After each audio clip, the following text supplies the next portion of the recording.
Always very interesting to talk to. He has brought us a new book. We've talked about his 5 previous books for a long time here at Prophecy in the News, but he is publishing a new one called Return to Mecca.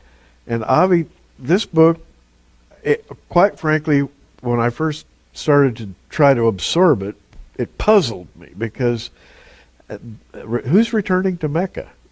Israel is returning to Mecca. And I thought, wait a minute, why would Israel return to Mecca? And listen to this, because you're going to be interested. I'm just going to turn him loose. Why would Israel return to Mecca? Because God says so.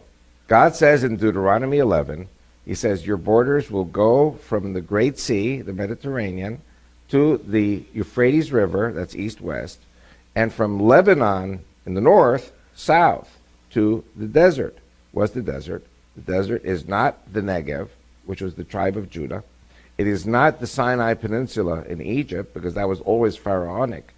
The great and horrible desert, as it is described in the Bible, is the Arabian desert.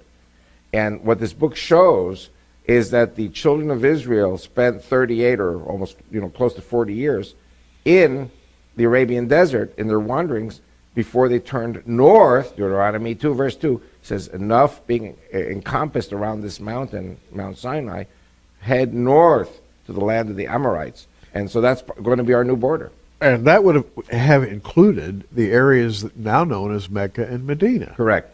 And so they actually set foot on this soil. Wherever your feet will tread will be yours. And yeah, I was going to have you talk about that, because that's a promise that God made to Israel, wherever your foot shall touch the ground. And by the way, I think people are beginning to learn, finally, and it's been a slow process, they're beginning to learn that Mount Sinai is not in the Sinai Peninsula. It's in what used to be called the land of Midian, over on the eastern shore of the Red Sea, not far, I guess, from the Gulf of Eilat, and then moving on inland to contemporary Mecca and Medina.